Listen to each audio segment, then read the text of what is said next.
What's up, everybody? Welcome back to another episode of the JT Sports Podcast. I'm your host, JT. I got a few takeaways from the Saturday preseason games that were on. We got our first glimpse at Travis Hunter playing both ways in the NFL, and the Jaguars lost to the Steelers. Travis Hunter, he didn't really do too much of anything in this game. He had 2 receptions for 9 yards. On defense, when he was in, he gave up no receptions, no yards. He wasn't targeted a single time. And this was him playing in 18 total snaps across both sides of the ball. Social media is really upset about this, apparently. I guess they were expecting him to go off for 100 yards receiving, 2 touchdowns, catch 2 interceptions as well. The preseason isn't anything to be taken seriously. It's just games that are played to get players like Travis Hunter into mid-season form. So once week 1 gets here, he's not out there rusty. He's not dropping wide open passes. He gets a better understanding, better comfortability with the defense. The Travis Hunter hate is just so forced. There's a lot of opinions out there that are in the realm of Travis Hunter needs to just pick a position, play one or the other, stop trying to play both. How are you going to tell Travis Hunter to not do something that he's done throughout the entirety of his football career? From middle school, high school, and college, Travis Hunter has played both sides of the football, and he's dominated. It's not as if Travis Hunter doesn't have the skill set to play both ways. Coming out of high school, he was the number 1 ranked player in America. So the athleticism is there. The talent is there. He won the Heisman Trophy. He was the best receiver in college football and the best defensive back in college football. To dominate both sides of the ball in the NFL, you got to have elite 1% athleticism, which Travis Hunter has. Travis Hunter was the best athlete coming out of this past year's draft. Just because he's not built like DK Metcalf doesn't mean that he's going to be unable to play both sides of the ball. He's going to be unable to hold up playing a significant amount of snaps. You don't need to be chiseled up, built like Hercules, like DK Metcalf to be a great football player. What makes Travis Hunter great is his playmaking ability, which we got a little bit of a demonstration of on one of the passes of the 2 that he caught on offense. He was able to make a guy miss. He showed his elusiveness. And the Jaguars offense, with his route running not being that polished, they're just going to find ways to get the ball in his hands. Rather that be on screens, jet sweeps, slants. A guy like Travis Hunter, you want to get him in space. That's when he's going to be at his best. And on defense, some feel he's a better natural corner than he is receiver. He doesn't need to be 205 pounds chiseled up to be a shutdown corner in this league. The majority of the NFL starting corners are 5'10", 5'11", and 185 pounds. Travis Hunter is 6 foot, 188. He just is a lean 188 pounds. He's not incredibly ripped, but he's lean. Travis Hunter doesn't need to be able to tackle a guy like a Derrick Henry in the open field. There was a play during this game where he missed the tackle on Steelers rookie running back Caleb Johnson. He tried to dive at his ankles. He gets stiff-armed to the ground. Okay, that's football. I don't need my corners to be Ray Lewis when it comes to tackling. Deion Sanders wasn't a good tackler. Most of today's new age corners suck at tackling. They're ankle biters. We've seen Travis Hunter tackle before. We've seen Travis Hunter force a game-winning fumble last year in Colorado's overtime win over Baylor. Travis Hunter is a better tackler than the majority of corners in this league. If your argument against Travis Hunter not being able to play both ways, he's not going to be a good corner because he can't tackle Derrick Henry, you're not talking about anything at all. Nobody in this league can tackle Derrick Henry by themselves. If Derrick Henry gets into your secondary, then your front seven failed. Nobody in your secondary is going to be able to get Derrick Henry down. The dude is built like a freaking monster truck at running back. And you're asking Travis Hunter to tackle that? What kind of expectations do you guys really have for Travis Hunter? You make it seem as if Travis Hunter needs to go out there and play punt, pass, and catch. He needs to be out there tackling like a linebacker. He needs to be able to blitz off the edge like he's an edge rusher. Are you guys understanding what Travis Hunter is going out there and doing? I mean, seriously. Oh, he's not that good tackling. He's not going to be able to tackle Derrick Henry. Newsflash, nobody in the NFL can tackle Derrick Henry. That's why he's on his way to the Hall of Fame. It takes about an army of guys to bring down Derrick Henry. If that is the criteria that you are using to judge Travis Hunter on, I don't think you should be talking football. I really do. Travis Hunter is a corner. I need you to go out there and lock down receivers. And that's what he's going to do. I don't care about him being able to tackle or not, especially a guy like Derrick Henry. I'd rather him not have to tackle somebody like a Derrick Henry. Because trying to tackle somebody like Derrick Henry is going to take a few years off any defensive back's career. That's what the front seven should be worried about. If Derrick Henry is running past your front seven into the secondary, then you have bigger problems. At receiver, he doesn't need to be the most cut up guy on the field. Just give him the ball in space and let him work. All of the Travis Hunter hate is so forced. The players that are coming into the NFL nowadays are bigger, stronger, and faster than ever. We got guys like Jalen Carter, Jordan Davis that are 300 plus, that run 4.8, 4.7. We just have monster athletes in the NFL now. I always wondered, when were we going to see a kicker that was able to kick 100 yards? Were we ever going to see a field goal kicker make a 100-yard field goal? Well, we came close to that yesterday night when Jaguars kicker Cam Little drilled a 70-yard field goal. And I was watching this transpire when I was in the car chilling with my homie. The Jaguars, they send their field goal unit on. It's a 70-yard field goal attempt. And I'm saying to myself, what the hell is this? Is this a joke? You really think that this dude is about to bang a 70-yarder? It was perfect, right down the middle, drilled it. And what was even more impressive is he had an extra 5 yards to spare. He could have made this field goal from probably 75 yards out. And when you have a kicker that has this kind of leg, because this is the longest field goal in NFL history, it doesn't need to be in a regular season game for it to be official. If you can make a 70-yard field goal, no matter if it's in the preseason, the Hall of Fame game, the regular season, it counts. So now we have a different conversation that we got to have about the Jaguars kicker. Because let's say that 70 yards is his max range, right? Let's say anywhere within 65 to 60 yards, he makes 60% of those field goals with accuracy. And once he gets within 60 yards or 55 yards, he makes 75 to 80% of those field goals with accuracy. That changes the entirety of the game. This guy is an X factor with the rare leg strength that he has. The Jaguars kicker is more broken than the tush push. You see, the tush push, you can't stop it when you're 1 yard out. You can't stop it if you're in the 4th and inches, 4th and goal situation on the goal line. You might as well just let them score because you have no chance at stopping that play at all. How do you defend a team that has a kicker that can make it from 70 yards out, that can at least hit it 35 to 40% of the time?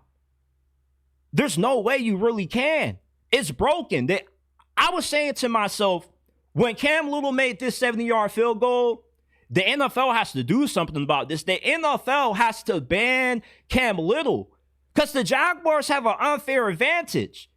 Let's say the Jaguars on the 1 through 10 scale go for it 7 out of 10 times, kicking field goals from at least 65 yards, and he makes it 60% of the time. That means that all you have to do to get in his range is get to your own 45, and you have a chance of putting 3 points on the board. In every game that the Jaguars could play, on every offense possession that they get this season, they could result with a field goal that gets them 3 points on the board from anywhere that's 65 yards and up. That's an unfair advantage. This is a more broken situation than the tush push. Because think about it. The tush push isn't always resulting in a touchdown. But Cam Little being able to make field goals from 70 to 65, anywhere on the field pretty much, makes him more broken than the tush push itself, because he can result that every drive that the Jaguars have turns into points. This guy is a glitch.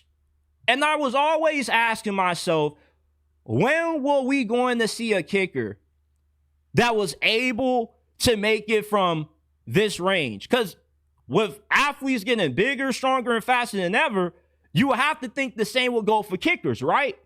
And eventually we get a guy like a Cam Little that can make it from 70 yards out. Let's say that he possibly could make it from 75 yards and hit those field goals at least 35% of the time.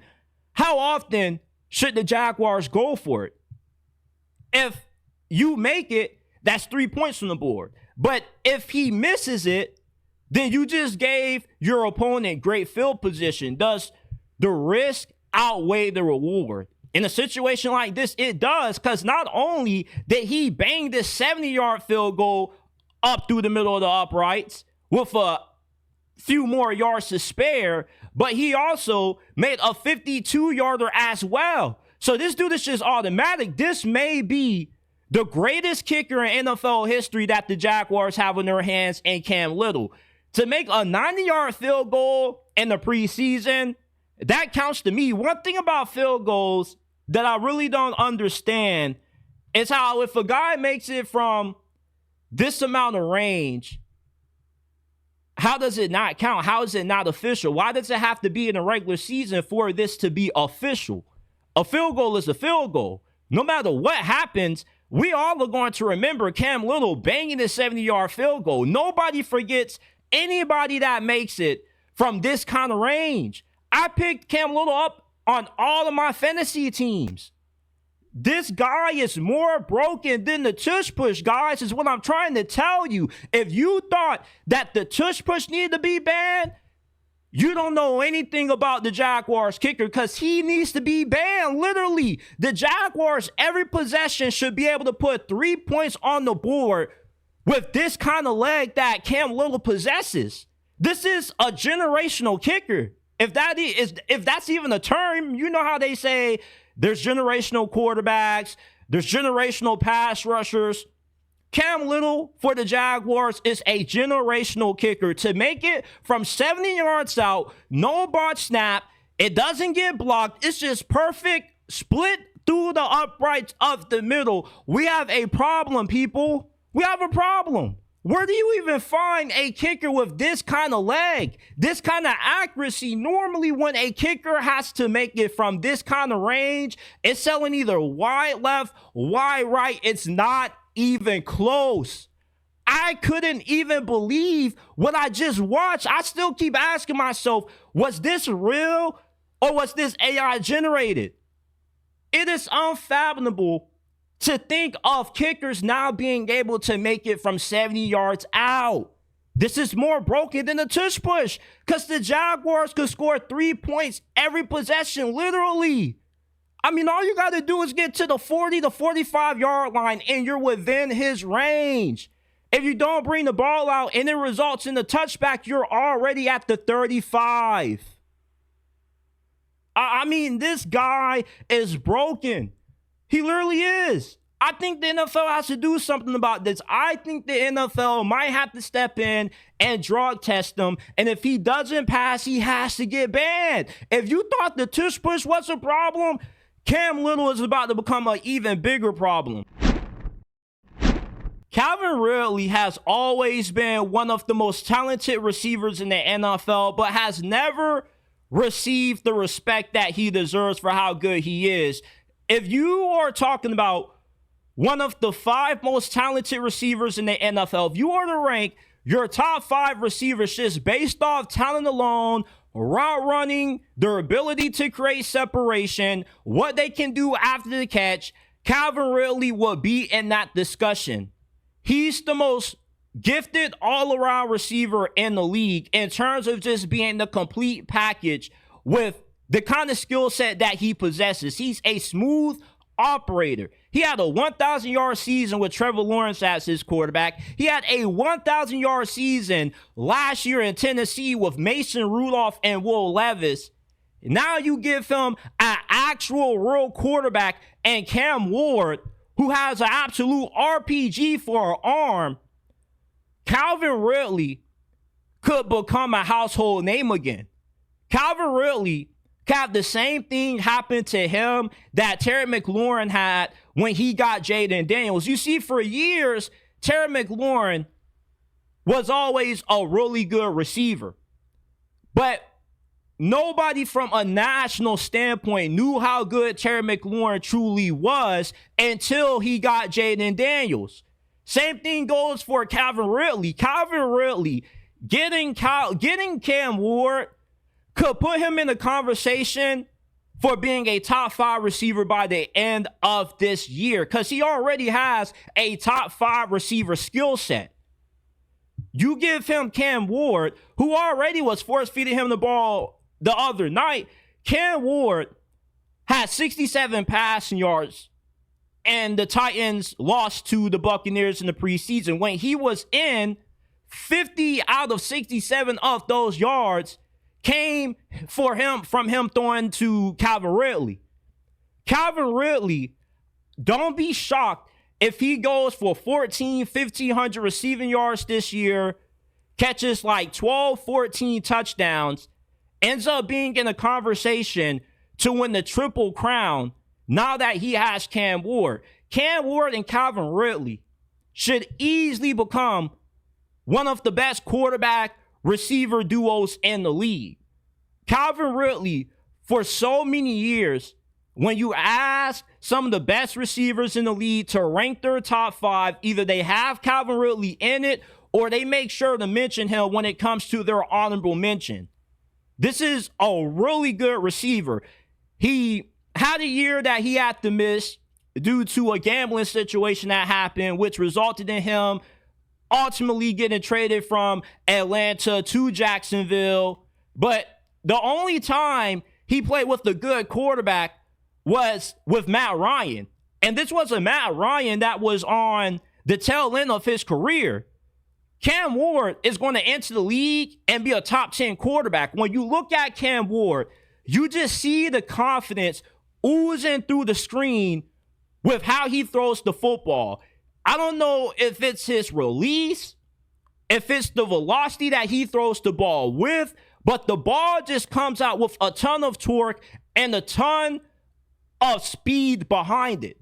I mean, Cam Ward gets that thing to where it needs to go. Calvin Ridley, if he's putting up 3 catches for 50 yards in the preseason on only, 1-2 possessions, imagine what he's going to do this season.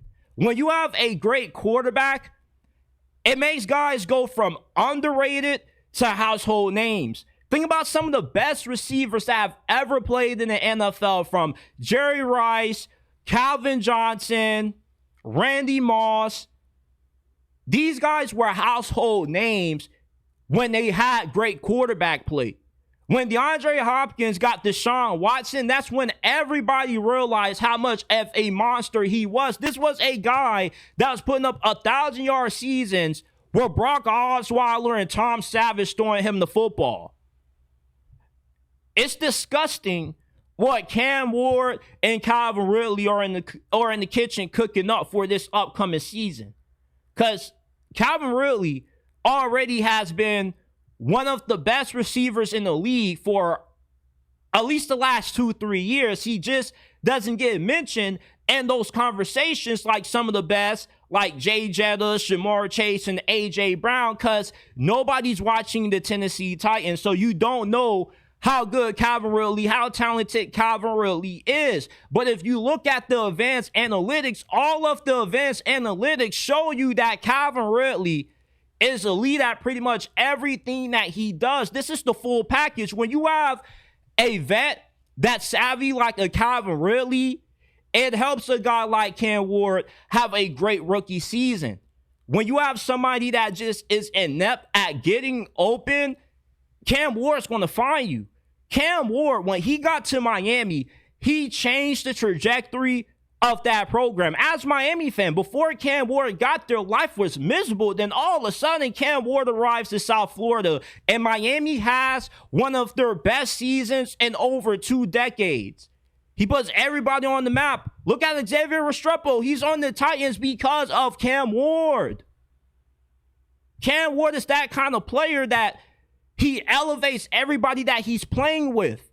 And he's going to do the same thing for Calvin Ridley. He's going to get Calvin Ridley a lot of money over these next couple of years. Hell, don't be surprised if because of Cam Ward, Calvin Ridley ends up holding out a training camp next season because he's looking for a new extension, even though he just got one, even though he just got paid by Tennessee. With the kind of numbers that he's going to put up, we could see him be a first team or second team All-Pro. Like, go and turn on the tape of Calvin Ridley when he last had a good quarterback in 2020 with Matt Ryan. The dude was absolutely prolific. Let's not forget what he did when he was at Alabama. Calvin Ridley is one of the ones, and you now give him a good quarterback? When did Jeff Okudah start playing for the Minnesota Vikings? Do y'all even remember Jeff Okudah? He was the 3rd overall pick in the 2020 NFL draft. He was one of the best cornerbacks in the history of college football.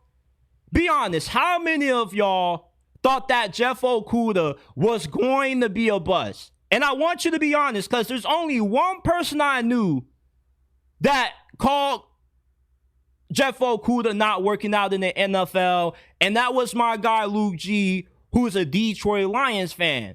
But everybody else, myself included, truly thought that Jeff Okudah was going to be a future All-Pro, one of the best corners in the game, kind of like the second coming of Darrelle Revis. And I really don't know where it went all wrong for Jeff Okudah, because at Ohio State, the guy had great footwork. At times, he could get a little bit handsy, but he was really aggressive. He was a ball hawk, and he didn't really have too many performances where a receiver was really just going off on him. And although you're not supposed to draft a cornerback as high as Jeff Okudah went in the draft, that seems to be an unwritten rule that most teams have. Certain players that play certain positions, regardless of how good they are, you don't take them as high as where Jeff Okudah went. But Jeff Okudah was expected to be a complete eraser. And when he got to Detroit with Matt Patricia, the scheme didn't really fit his skill set. A lot of folks would tell you that the Lions should have either drafted Derrick Brown or Isaiah Simmons, which I know hindsight is 2020, but I still, if I was their general manager at the time, I still would have took Jeff Okudah. I'm going to be honest. There are certain players that even though they were bust, a lot of us believe that they would have been good players, and Jeff Okudah was one of those ones. Jeff Okudah was the consensus best corner in that draft, and the consensus expected him to be, at least at worst, a solid player. Now you fast forward to 5 years now, Jeff Okudah is on his 4th team in 5 years, and he's fighting for a starting spot on the Minnesota Vikings. Is this not the most tragic downfall in the history of the NFL? Jeff Okudah was one of the best cornerbacks in the history of college football.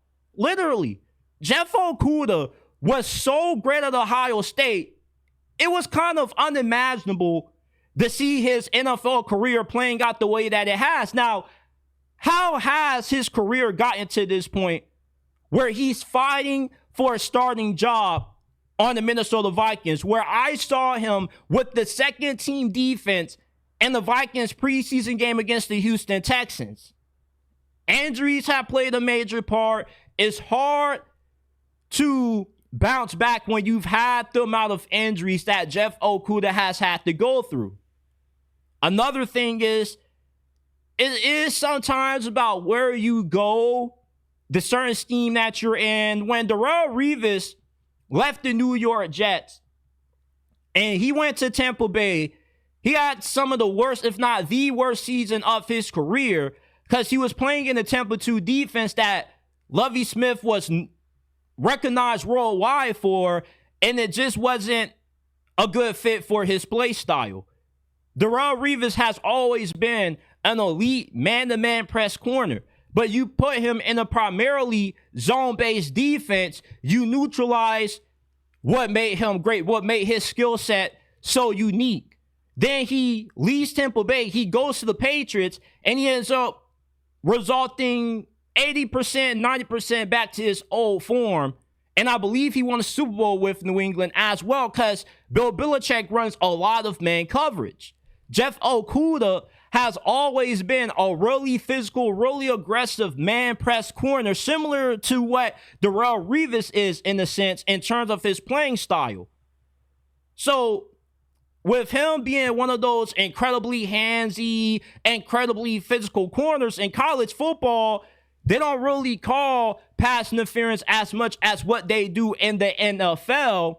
So you have the injuries, you have him kind of struggling to adapt to the NFL game, but he did have a few good performances. I remember not too long ago, we were praising Jeff Okudah for locking up Jay Jettis. Do you remember that? Do you remember when Justin Jefferson got locked up by Jeff Okudah? So the ability is there. He has the ability to play good football. Can Brian Flores bring that out of him, though? Because right now, he currently is suffering the most tragic downfall that the NFL has ever seen from somebody that had this amount of hype, that had this amount of prestige coming out of college. This isn't an Anthony Richardson kind of situation. There are certain players that you just look at and you just tell yourself there's no way possible that they can be a bust. Jeff Okudah is one of those guys. And I don't know how many of you guys felt the same way about Jeff Okudah that I did, but outside of my homie Luke G, I didn't hear anybody thinking that Jeff Okudah would be in the situation that he currently is in right now. And that's what's so fun about watching the preseason. You turn on a few of these preseason games, and although the starters aren't playing mostly, you see a few guys like Jeff Okudah that you remember that everybody was high on during the draft, and then a few years later, you're watching a guy like Jeff Okudah with the second string Vikings defense, and you're just asking yourself, how did you get to this point? How are you not one of the best in the game? Now, he's been having a really good training camp up to this point with the Minnesota Vikings. They say that he's been lights out. He is a great fit for that Brian Flores defense. Brian Flores likes corners that get in your face, that press you, that are physical, that are willing to come in and aren't scared to get their hands dirty and run support. Jeff Okudah is one of those players. And if he can stay healthy this year, maybe we see him have a redemption arc to Jason Verrett. Do you remember Jason Verrett? He's an OG name, but if you are a diehard football fan, or at least you consider yourself one, do you know how good Jason Verrett was? Jason Verrett was a former first-round pick. He was a good corner when he was on the field. Key word, when he was on the field. This was the most injury-prone cornerback in the history of the NFL, literally. You breathe on Jason Verrett, and he got injured. I mean, to see Jeff Okudah fighting for a starting job on the Minnesota Vikings, I'll just ask myself how the mighty have fallen from Jamal Adams being forced to switch to middle linebacker to get a job on the Raiders to now Jeff Okudah playing with the Vikings backups. I couldn't believe it. At first, I didn't even know that was Jeff Okudah. I was like, Okudah? I know this ain't Jeff Okudah. It was. And I was just like, wow, Jeff Okudah, wow, you were supposed to be one of them ones. You were supposed to be what Patrick Surtain currently is right now. We thought that you were going to be one of the greats.